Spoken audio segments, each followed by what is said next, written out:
Hola Lorena, ¿cómo estás? Hola, pues con muchas ganas de estar aquí contigo para compartir un ratito. Qué palabras, ¿eh? Perder, fallar, fracasar, derrota. Palabras que no nos enseñan desde pequeñitos, que Y, están ahí. y no son sinónimas. Ujú. ¿Qué diferencia hay?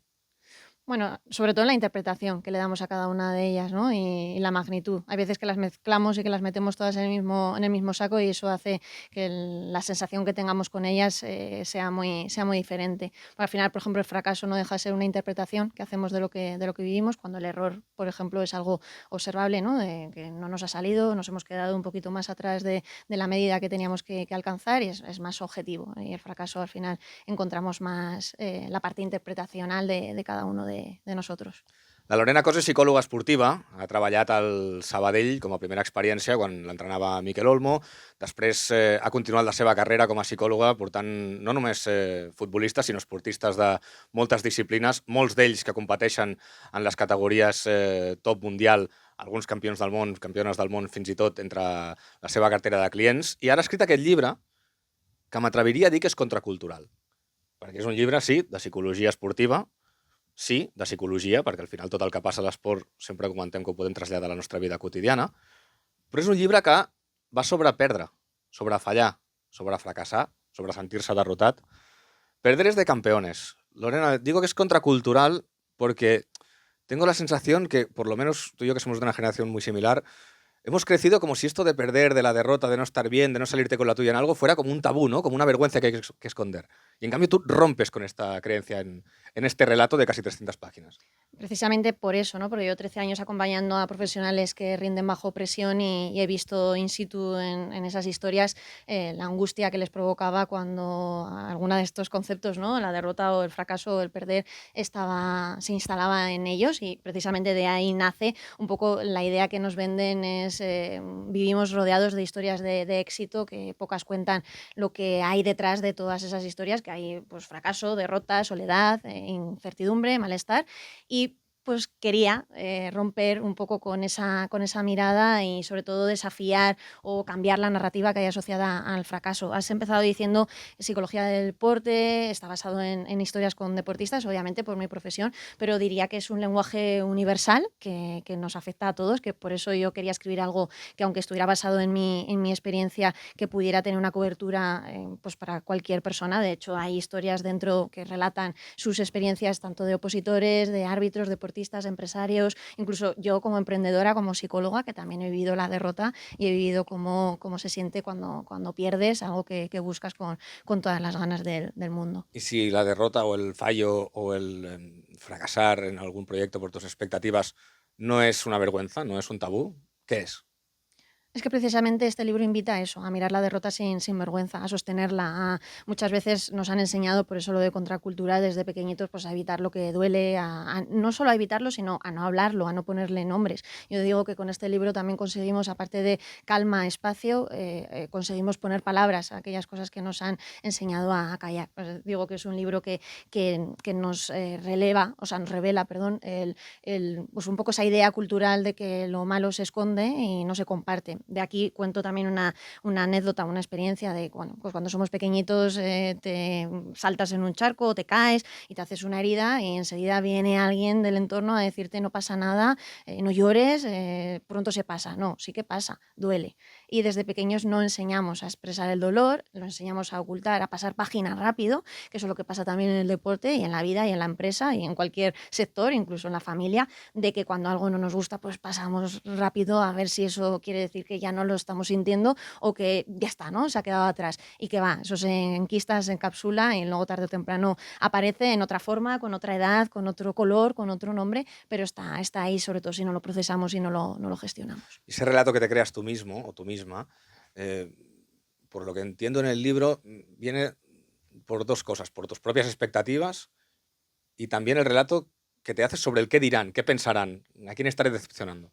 Claro, porque nos educan y nos construimos más para agradar al entorno que realmente para sentirnos en nuestro propio proceso. Y también hay una profundidad en el hecho de que nos sentimos validados en base a los resultados y no en base al esfuerzo, todo lo que hay detrás, precisamente porque se ha ocultado todas esas historias y solo nos cuentan las que llegan, las que se ven, pero detrás de todas esas que llegan y se ven, hay algunos que no han llegado o que no han llegado al mismo ritmo o que han llegado de otra manera, con otro paso, con otra firmeza, pero también es meritorio, ¿no? Por eso una de las cosas con las que quería dejar encima de la mesa con este libro es el que aprendamos o que podamos empezar a contar nuestras historias con todos sus matices, con grises y oscuros y claros, ¿no? Es decir, pues la vida es así y algo tengo claro y es que perdemos todos, por eso quería hablar también sobre algo que pudiera tocarnos en mayor o menor medida desde diferentes prismas, porque el otro día me preguntaban, oye, yo no soy deportista, ¿lo puedo leer? Sí, sí, claro, o sea, es un libro que aunque está basado desde esa experiencia, como comentaba, es un lenguaje universal que he tratado de abrir al mundo precisamente para cambiar esa mirada que tenemos de la derrota y conseguir que sea un poquito más amable. Y no digo con esto dulce, porque tampoco lo quiero romantizar, porque duele y lo que duele también hay que sentirlo y hay que darle espacio, pero sí sobre todo que podamos sacar una lectura más constructiva y no tan destructiva como tenemos hasta ahora. Eso es también lo que quería hablar contigo, porque puede parecer para quien no tenga todavía el libro en las manos o no se haya planteado todos estos conceptos, que el hecho de hablar de la derrota, de aceptar que es lo normal, porque llegas a decir que es un poco el hábitat natural Ujú. de la vida, el ir perdiendo y que lo importante es cómo vas aprendiendo de cada una de estas derrotas, que nadie piense que esto de aceptar que lo de perder pasa frecuentemente y nos pasa a todos, es no darle importancia o es, Ujú. no, no duele. O es, no, es para tener una excusa para dejar de exigirte. Al contrario, hay capítulos, por ejemplo, hablas de la incomodidad, de Ujú. salir de la zona de confort, en la que no es precisamente el no exigirte poder sacar la mejor versión de ti mismo, sino encontrar otras maneras de hacerlo. Ujú, así es. De hecho, hablo de incomodidad, hablo de vulnerabilidad, hablo también de humildad, que también lo veo muy relacionado, que es algo que dejamos de lado y creo que uno de los regalos que nos ofrece la humildad es la oportunidad de dejar de luchar contra esa perfección que también nos impone un poco la cultura y nuestra sociedad, ¿no? De hacerlo todo lo mejor posible y si no está perfecto, pues entonces ya no tiene tanto mérito y solo alabamos o resaltamos aquellas historias que cumplen con todos esos cánones, que sobre todo en el deporte, y tú lo sabes incluso mejor que yo, que tenemos la figura del deportista como alguien pues, que puede con todo, que no hay nada que se le haga frente y que todo lo contrario, ¿no? Que al final los deportistas, aunque tengan esa exposición al rendimiento de manera constante y que rindan bajo presión de manera casi a diario, que también sienten, que también padecen y que también tienen miedo y también tienen incomodidad. Y esa incomodidad no la dejamos sostener, la evitamos y luchamos contra ella. Mira, para poner un ejemplo práctico, porque la última vez que hablamos en Antena tú y yo fue cuando Ronald Araujo, el defensa del Barça, cogió la baja por salud mental. Y el otro día estaba viendo el partido Albacete-Barça de Copa, en el que Araujo metió un gol, era la primera vez que era titular después de la baja, jugó muchos minutos por primera vez en 3 meses, y él salió haciendo una valoración del partido con una sonrisa radiante, de oreja a oreja, por eso, por el rendimiento global que había dado en esa actuación, incluso metió un gol que a la postre fue ganador. Y hubo una jugada, ya en los últimos minutos que estaba en el campo, en que él corre a hacer una cobertura a un balón largo a su espalda, llega, pero el delantero que controla el balón le encara y él al final resbala. El delantero gana ángulo y pone el balón, la quiere poner en la escuadra y se le va un palmo fuera. Y pensé, si entendí algo de aquella conversación con Lorena y del libro que ha escrito, si ese balón acaba en la escuadra, el partido de Araujo, siendo exactamente el mismo que hizo, con exactamente el mismo error que es ese resbalón, no sé si por cansancio, porque el campo está mojado, por lo que sea, pero siendo exactamente el mismo partido, algo que depende de un tercero, que es que ese balón se vaya un palmo fuera o se ponga en la escuadra, se estaría haciendo el mismo relato con la misma sonrisa y destacando los mismos aspectos positivos de un partido en global para crecer, que fue un partido para crecer para él. Seguramente que no. Seguramente que no, que ya la lectura que hubiéramos sacado, el color con el que se hubiera visto esa imagen o esa fotografía, no habría tenido el mismo impacto. No debería. no debería, porque al final el mérito, el esfuerzo, el logro, al final es que nos centramos mucho en el resultado final y le damos muy poca atención al proceso. Y ojo, y otra de las cosas que también hablo es del el celebrar, que no celebramos nada más que cuando ya hemos alcanzado yo que sé, el ascenso, ganar la liga, cualquier objetivo ya máximo a largo plazo y no celebramos el día a día, el haber hecho un buen entreno, el haber avanzado en ciertas tareas que antes se nos estaban haciendo complicadas. Lo mismo con otro tipo de perfiles, ¿no? Opositores, emprendedores. Bueno, pues claro, tú tienes un ideal, que otra de las cosas que resalto es que el ideal no existe, ¿no? Y mira que me encanta Disney, el mundo fantasía, y creo que es súper positivo tener esa conexión puntualmente, pero con los pies en la tierra. Hay un amigo educador, Francisco Castaño, que también escribe en mi editorial, que siempre dice, preparamos a los niños para Walt Disney y realmente es Walking Day, ¿no? O sea, es como nos preparamos para la comodidad, para el confort, para los sueños, para la fantasía, para lo ideal, y luego realmente hay dureza, hay esfuerzo, hay que buscarse la vida y sobre todo hay incomodidad. Y yo creo que es una muy buena metáfora también de lo que reflejo con otras palabras y con otro abordaje, pero que está implícito en el libro de, ostras, que la incomodidad nos enseña, la incomodidad. Yo siempre le digo a mis deportistas que nadie va a expandirse, nadie va a crecer si no se siente incómodo. Desde el confort es tus zapatillas, tu pijama, en tu tele, viendo tu película favorita, desde ahí no hay expansión, porque no hay molestia. Entonces la molestia y la incomodidad nos ayuda a hacer una mirada mucho más profunda,